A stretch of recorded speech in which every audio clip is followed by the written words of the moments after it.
Hello, my name is Ken Carano. Thank you for joining us today. I am a professor of education in the Division of Education and Leadership. It is an exciting time to be an educator for social justice in Oregon today.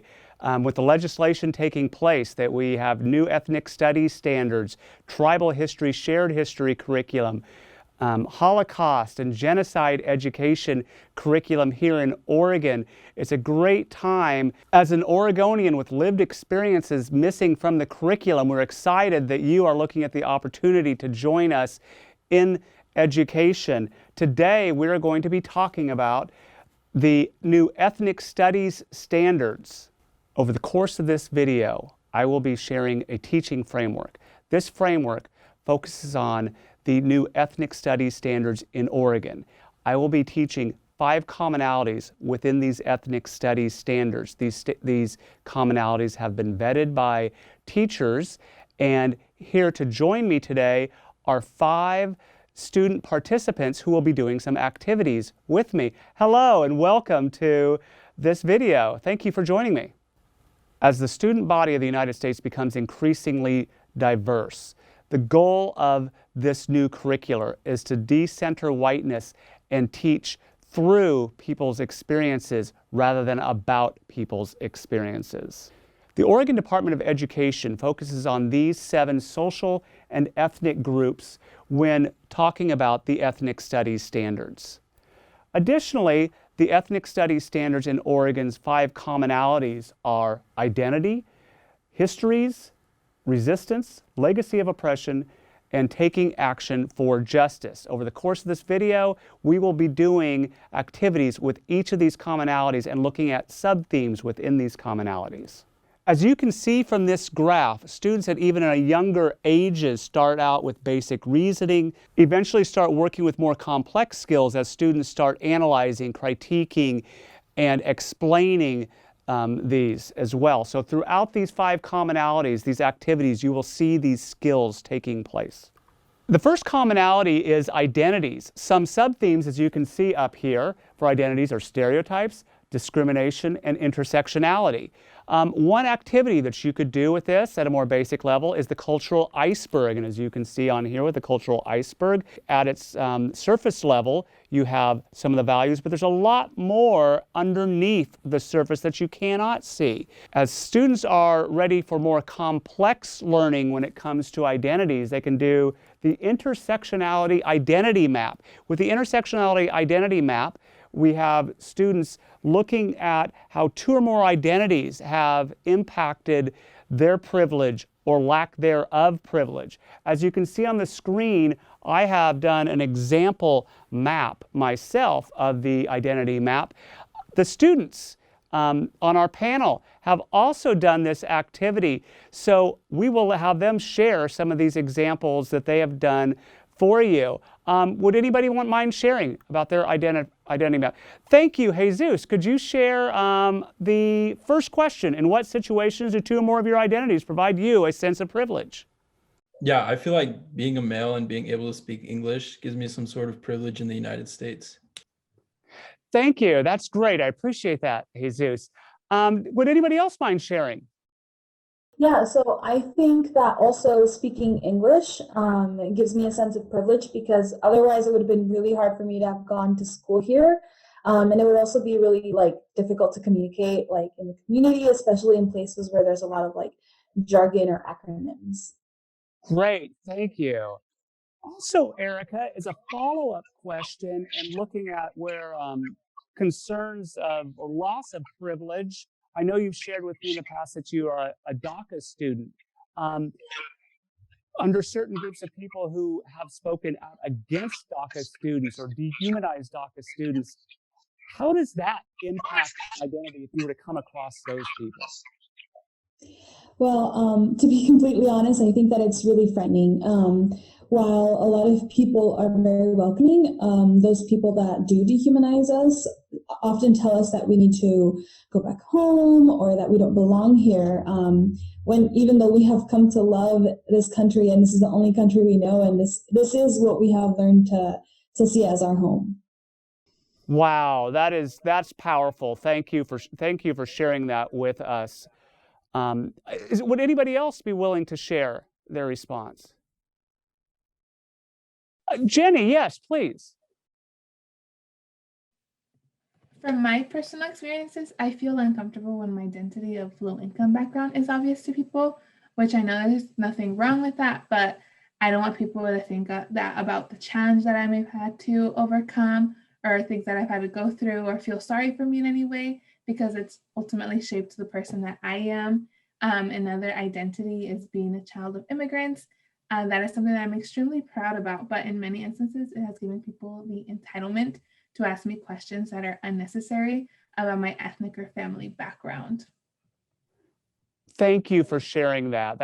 I greatly appreciate what you're sharing and how these identities, these various identities that you have, how they impact you, how they sometimes bring privilege, how sometimes they have a lack of privilege there. I greatly appreciate you sharing. Let's move on to the next commonality, and that is histories. And within histories, we have three sub-themes, and they really overlap with one another. One is perspectives, one is counter-narratives, and one is traditionally underrepresented voices. These histories exemplify the need for teachers to bring in voices and stories from underrepresented voices. One example of doing this is you could bring in a book to teach American history, a queer history of the United States, and compare and contrast it to how history is told with an American history book traditionally seen in an Oregon history classroom.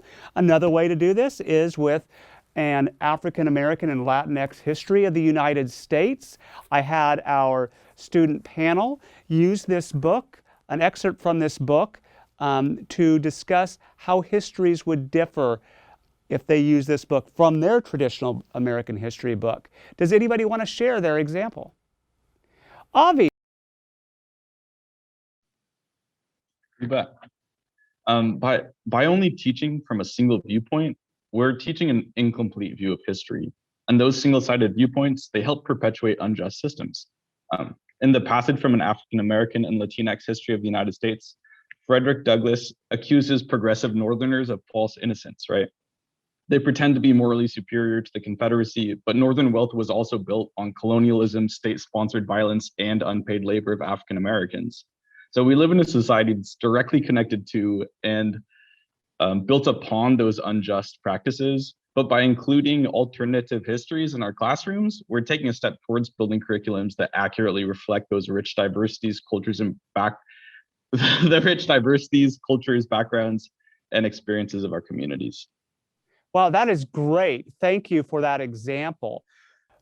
Let's move on to the third commonality, which is legacy of oppression, which has the sub-themes of systemic inequality and legal structures such as black codes and the impacts that come from those.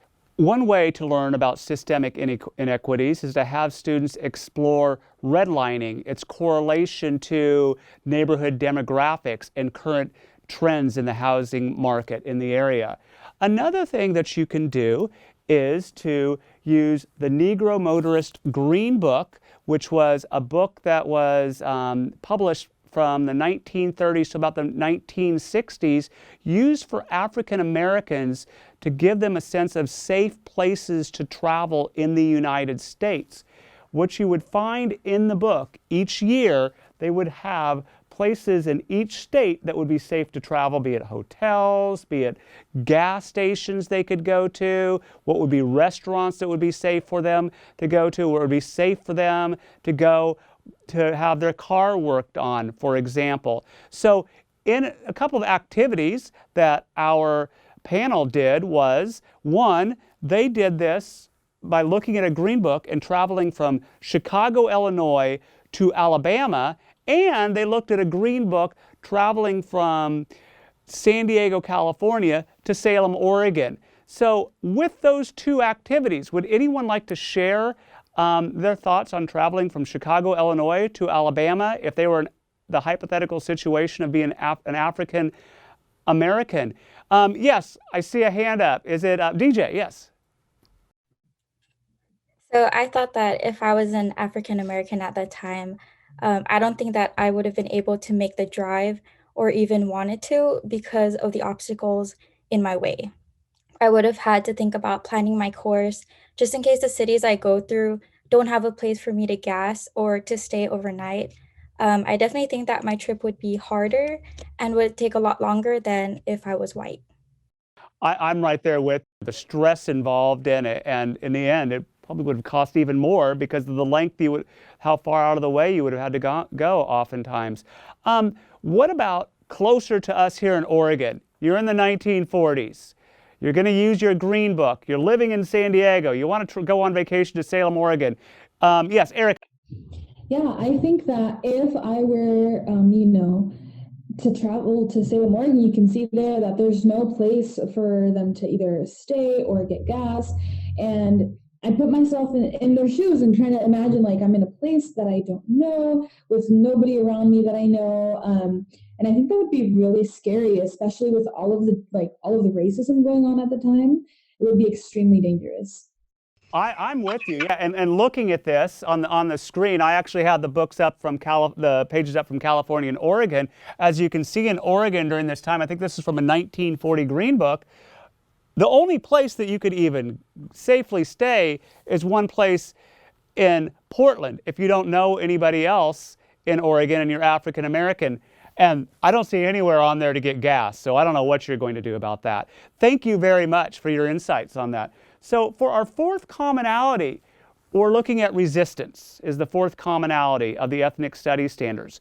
With these, there are two sub-themes. One is resilience and one is survivance. Resilience refers to the ability to recover from oppressive actions, whereas survivance is a term used in Native American studies, which goes beyond the mere survival of oppression. It goes into the creative ways of resistance and the dynamics of the resistance of action. One way you can do this in the classroom is through the Oregon Jewish Museum and Center for Holocaust Education's interactive Tools of Resistance guides. And they look at 6 tools of resistance: persist, create, celebrate, protest, organize, and reform. With those 6 tools of resistance, they have an interactive forum in here where if you click on each one on their website, they'll give you Oregon examples for each of these 6. At the end of this video, we'll share a link with you that tells you how you can access these 6 tools of resistance. Our panel has also done this activity. Would anyone like to share where they came up with some examples of tools of resistance? Yes. I love teaching through Haitian history because it's almost universally ignored in our curriculum. Haitian history, it encompasses all of these tools of resistance. Enslaved workers organized to liberate themselves from France and create a new reformed state. Persisting in the face of organized embargoes by colonial powers like the French was an act of continual protest against the colonial order. And learning about Haitian history and the unique culture created from it is a celebration of the courage and sacrifice of the Haitian people. Wow, that is great. Thank you. That's awesome. Would anybody else like to share? Yes, Jenny, please. The first thing that I thought of was the walkouts of 1968 in Los Angeles as an example of protesting, organizing, and reform. At the time, one of the biggest minority and marginalized groups in LA were Chicanx communities. The public school systems were failing them severely, and they faced many inequalities under the roofs of the schools. The high school dropout rates were one of the lowest in the US, and the Latinx community had less than 1% college attendance. It caused them to organize for months by collaborating with numerous high schools to protest using walkouts and to bring reform to bring more equity within the schools in LA. I think that this can be an example of protesting, organizing, and reform. Wow, what 2 great examples that you both brought in for this tools of resistance. Thank you very much. So the very last commonality that we're going to discuss on this video for ethnic studies standards is taking action for justice. In this one, you're looking at injustices that people have gone through and talking about what would be justice for that. It is student-centered. You're having the students do inquiry. You're having them analyze. You're having them create. You're having them take the evidence that they have learned and taking informed action with some sort of project. So, asking this panel here, looking at these commonalities, activities that you have done, what are some ways that you see that students could take action for justice? Who would like to share? Jesus, yes, please. Yeah, I think that using social media can be a great way to speak out about injustices. Having high school students use social media to educate a wider audience about instances like the Zoot Suit riots, which was an instance of historical injustice in American history, in which off-duty U.S. white military men were beating up and in some instances killing innocent Mexican Americans and African Americans. That's a great example as well. And not only that, would they be taking informed action where they're going to be educating others about it, they're also going to be talking about a history, educating about a history that, quite frankly, a lot of people don't know about. That was great. Thank you, Jesus. Anybody else want to share an example of taking action for justice? Avi, yes. I've worked at Clackamas High School for 4 years now, and we have a great example just from this last summer where there was a Black Lives Matter march that students from Clackamas organized in the summer of 2020 during the George Floyd protests. And our school's Black Student Union, they'd been working to create more equitable outcomes for community of color for years. And when they called for support of Black lives, thousands of people from the community stood up. Our students, they were part of a nationwide reckoning, and the impact of the march is evident as Clackamas students and like the faculty at our high school, they frequently discuss the impacts of the experience on themselves and our community. That's incredible. Wow. Thank you for sharing that. So I want to thank you, the five of you, for taking time today to educate future educators on the ethnic studies standards, as hopefully they'll be coming into our field as well and joining us. And I want to thank you, the audience out there, for joining us as well. And if you're interested in learning more about ethnic studies standards, we have some resources up here for you as well.